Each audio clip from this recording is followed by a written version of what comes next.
ஒருநாள் தேவன் யோனாவை அழைத்து சொன்னார், நீ நினவே என்னும் பெரிய நகரத்திற்குப் போய் அங்கேயுள்ள மக்களிடம் என் செய்தியை அறிவி.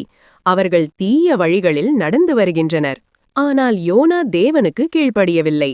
அவர் நினவேக்கு மாறாக தர்ஷீசு எனும் இடத்துக்குப் போகும் கப்பலில் ஏறி ஓடினார். பெரிய புயல். கப்பல் கடலில் சென்றபோது ஒரு பெரிய புயல் எழுந்தது. மாலுமிகள் பயந்து, இது எவருக்காக வந்த தண்டனை என்று குரல் கொடுத்தனர். அவர்கள் சாத்திரம் போட்டார்கள். அது யோனாவைச் சுட்டது. யோனா சொன்னார், நான் தேவனிடமிருந்து ஓடி வருகிறேன். என்னை கடலில் வீசுங்கள், அப்போது புயல் அடங்கும். அவர்கள் யோனாவை கடலில் வீசினர். உடனே புயல் அமைதியானது. மீனின் வயிற்றில் யோனா. அப்பொழுது தேவன் ஒரு பெரிய மீனை அனுப்பினார். அந்த மீன் யோனாவை விழுங்கியது. யோனா 3 நாள் 3 இரவு அந்த மீனின் வயிற்றில் இருந்தார்.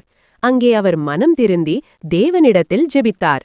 ஆண்டவரே, நான் உம்மிடமிருந்து தப்பி ஓடினேன். ஆனா இப்போது மனம் திருந்துகிறேன். என்னை மீட்டருளும். தேவன் யோனாவின் ஜெபத்தை ஏற்றார். மீனுக்கு ஆணையிட்டார். அது யோனாவை கடற்கரையில் வெளியே துப்பியது.